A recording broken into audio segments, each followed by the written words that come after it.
This is definitely a strange episode for a number of reasons. Weirdly, this episode is the opposite of Interview with a Campfire, an episode that takes place during the summer and engages with a story that one might want to watch at Halloween. This episode actually is about Halloween, but the way it's handled ends up being part of a completely different kind of story. Another key point of contrast is the campfires from the first season, and this one is from the last season, Season 5. To be more exact, at this point in the show's run, they're about 6 episodes away from the series being over. Do me a favor and keep that point in mind for later. So, without further ado, we begin. The story starts in the Finsters' garage. The kids are rifling through boxes of Chucky's family artifacts to try and find Halloween costumes. Phil, having found a checkered jacket that makes him look like a used car salesman, he was going for Super Spy, but we'll see how that pans out for him. Tommy also having found a large piece of green fabric, which they can fashion into a two-headed monster costume for him and Chucky. All we need now is someone who can sew. I might be able to manage a stitch or two. You sew? No. With their Halloween plans taking shape, for example, Dill is going to go trick-or-treating on the 30th, very on brand for him. The only thing they have to be concerned about is the 14-year-olds who always menace the neighborhood on Halloween. Besides that, things are looking pretty good for the 31st. Though while rifling through Finster gewgaws, Lil finds something weird scratched into a wall. TP+KF? Did you write that, Tommy? Now, Tommy claims he isn't interested in Kimmy, and even if he was, Tommy already has a girlfriend by this point, Rachel. So, he most certainly didn't do it, proposing that it's just as likely that Angelica did it to mess with them. Funnily enough, though, Angelica isn't even in this episode, the obvious assumption being that she's already outgrown it. But if you know anything about this franchise, Chucky is nothing if not neurotic, so now he's seeing every interaction Tommy and Kimmy are having with suspicion. And to her credit, Kimmy is also trying to make clear that this whole situation is nothing. Look, maybe Tommy did carve those initials, but maybe it was a long time ago. Maybe he's just embarrassed. Following that, after getting back from bowling, in preparation for the onslaught of unruly teenagers who TP his house every year, at this point, going on 6 years, Chaz is setting up fortifications for the Finster house. As you can imagine, Kira is not enthused about her husband turning their house into a fortress. How about a citadel? No! That is the no of a woman who's had to stop her husband from installing medieval fortifications multiple times. Unfortunately, her no didn't arrive before Chaz rented a backhoe. Later, as Chucky puts the finishing touches on the monster costume, he overhears Tommy calling the house for Kimmy, who tries to sneak away. Now, in reality, this late-night liaison was for the two of them to hammer out a plan to deal with Chucky, given how much he's worrying them. If only there was some way I could convince him that... I'm completely unattractive to you?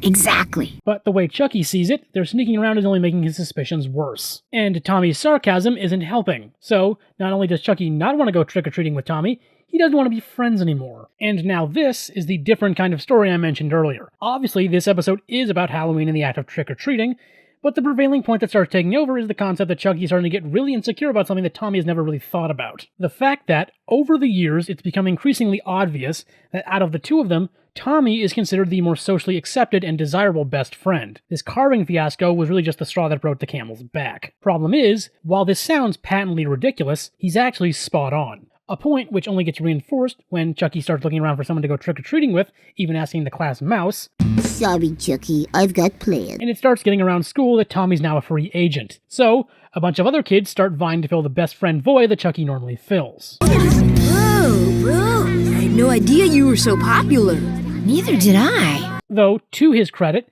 Tommy finds all this new attention a bit much, figuring that they're not actually interested in him, only the concept of him. In the meantime, Chaz continues his defense plan, having installed multiple motion detectors, a searchlight, and purchased some night vision goggles. And you know, they're legit because the instructions are written in Cyrillic, which I guess would imply that Chaz just bought surplus military hardware from the now collapsed Soviet Union. Also, given it's currently the 30th, Dill is implementing his trick-or-treat a day early plan, catching every house he visits off guard with no candy for him. Would you take a check? Later at the Java Lava, while Tommy figures out what to do about all this newfound interest, Chucky comes in having found a new friend. One, I might add, that hasn't said a word since he first met him, only speaking up when Chucky says they're going trick-or-treating together, leaving in a huff. Which is understandable. Chucky hadn't even figured out this kid's name. This giving way to another argument, with both Tommy and Chucky leaving. This is getting ridiculous. Tomorrow may be one of our last chances to trick-or-treat together, and Tommy and Chucky aren't talking.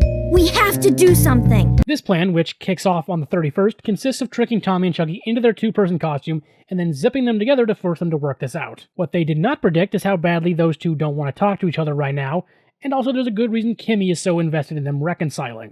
You idiot! I I carved those initials, not Tommy!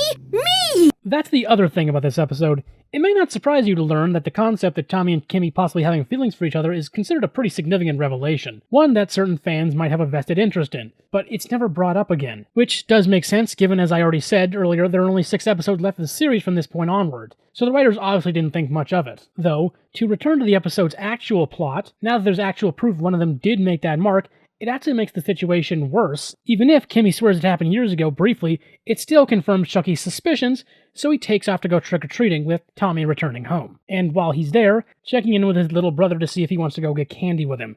But given the fact that instead of candy, Dill got about $46 yesterday, he's a little over trick-or-treating this year. So, unsurprisingly amid this tension, Tommy is in a bit of a sourpuss mood, bringing everybody else down. But the twins and Kimmy are trying to salvage their night in spite of the circumstances.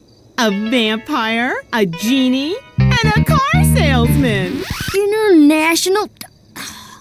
You looking to lease or buy? A short while later, though, Tommy, left all by himself, finds himself confronted by those aforementioned teenagers. Having to flee to the Finsters in a reversal of their typical dynamic, Chucky has to be the one bravely defending Tommy. In this case, using the countermeasures Chaz just installed, including Chaz dressed in his best shinobi attire. Later, Chucky and Tommy discuss their current predicament. For one thing, the irony of Chucky having to save Tommy, which also ties into Chucky explaining the reason for all his feelings this episode to him. You're the perfect one. You have everything, Tommy. Better hair, better teeth, better sinuses, a girlfriend. With that resolved, their friendship having returned to being as strong as ever, the kids go back outside to try and salvage their Halloween, with the possibility that there might be something between Tommy and Kimmy. But of course, nothing ever comes of it. The episode ends with the reveal of who might be the main culprit for the TPing of the Finsters' house these last couple of years, which is obviously going to be a very awkward next day at work. Trick or treat?